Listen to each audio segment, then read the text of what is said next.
pour que Dieu le pardonne. Et vous savez ce que Bilal lui a dit? Bilal lui a dit non, je ne piétinerai jamais un visage qui se concerne devant le Créateur. Je ne piétinerai jamais un visage qui se concerne devant le Créateur. Et les prophètes le voient. En plus de cela, je vous apprends la religion.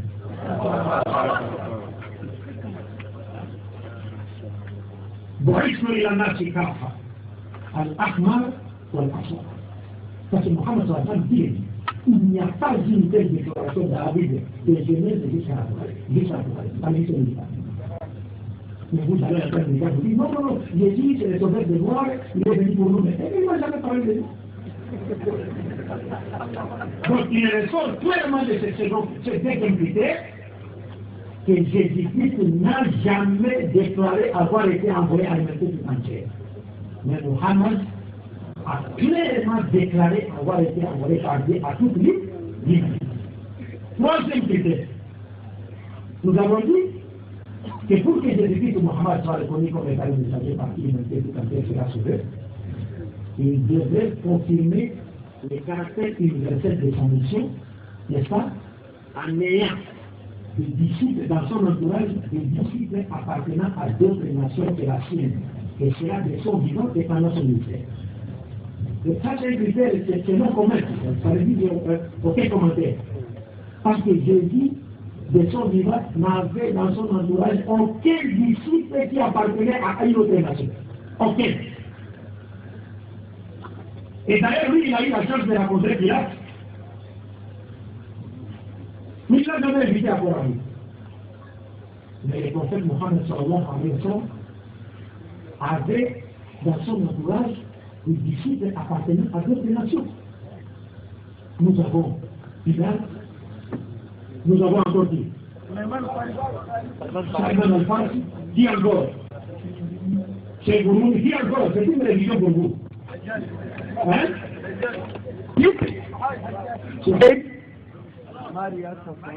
Donc il avait dans son entourage des disciples appartenant à d'autres nations de son vivant.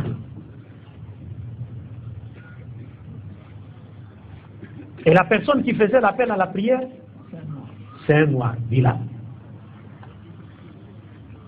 Est-ce que vous comprenez? Donc par rapport à ce troisième critère, nous pouvons conclure par rapport à ce troisième critère que Jésus-Christ n'a jamais confirmé le caractère universel de sa mission en ayant des disciples appartenant à d'autres nations. Mais Mohammed sallallahu alayhi wa sallam l'a fait. Maintenant, le quatrième critère. Le quatrième critère, nous avons dit ceci, que pour que Jésus Mohammed soit reconnu comme étant le messager de Dieu, par qui l'humanité tout entière sera sauvée, il doit faire quoi? Il doit confirmer le caractère universel de sa mission en invitant les gens des autres nations à croire en lui, en tant que messager de Dieu envoyé vers eux. Et cela de son vivant et pendant son ministère. Mais maintenant, lorsqu'on regarde du côté de Jésus, Jésus ne l'a jamais fait. Il n'y a pas un seul verset de la Bible qui dit que Jésus aurait envoyé, c'est-à-dire invité les gens des autres nations à croire en lui. Ça n'existe nulle part. Et il n'a même pas envoyé ses apôtres aller chercher les gens des autres nations à croire en lui. Nulle part. Parce qu'il y a des chrétiens, quand ils lisent Matthieu 28, 19, Jésus s'adressant à ses apôtres leur dit: allez dans toutes les nations, faites des hommes, des disciples, à les baptiser au nom du Père, du Fils et du Saint-Esprit. Ils disent: ah, vous voyez, il a donné à ses apôtres l'ordre d'aller faire quoi? D'aller inviter les gens des autres nations. Non, ce n'est pas ça l'essence de ces versets. S'il y a des chrétiens dans cette salle, n'est-ce pas, ils pourront venir pour me braquer ces versets. Et Inch'Allah Ta'ala, nous allons leur aider à comprendre ces versets. Parce que chez moi en RDC, il y a des pasteurs qui sont convertis à l'islam à partir de ces versets. Et c'est ces jours-là, ils m'ont dit: ah, nous on ne connaissait pas l'essence de ces versets. Il aurait fallu qu'un musulman nous explique cela pour comprendre, et sur base, à la lumière d'autres versets de la Bible, qui sont clairs dans la Bible. Donc nous disons, Jésus n'a jamais invité quiconque à croire en lui en tant que messager de Dieu.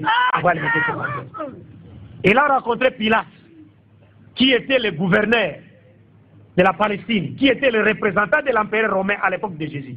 Il a rencontré Pilate. Mais jamais Jésus n'a invité Pilate à croire en lui. Il a rencontré Hérode. Mais jamais il n'a invité Hérode à croire en lui. Mais lorsqu'on regarde Mohammed sallallahu alayhi wa sallam, il n'a rencontré aucun représentant de l'empereur romain. Mais il a écrit des lettres. Il a envoyé une lettre à l'empereur romain. Il a envoyé une lettre à l'empereur perse. Il a envoyé une lettre au roi d'Égypte. Il a envoyé une lettre au roi de Yémen. Les invita tous à croire en lui comme étant le messager de Dieu envoyé alimenter tout entier. Et ça, dès son vivant et pendant son ministère. Aucun prophète de Dieu ne l'a fait dans la Bible jusqu'à la fin des temps. Mais Mohammed sallallahu alayhi wa sallam l'a fait. Il les a tous invités à croire en lui. En tant que messager de Dieu envoyé à l'humanité tout entière, dès son vivant. Et non après qu'il soit mort, les musulmans commencent à raconter des mensonges sur lui. Non, non, ça c'est dès son vivant et les textes sont là. Mais les gens attendent que Jésus soit parti pour dire, oh non, non, non, mais il a été envoyé à l'humanité tout entière. On vient vous dire ici, vous Nigériens, mes chers frères nigériens, Jésus vous aime.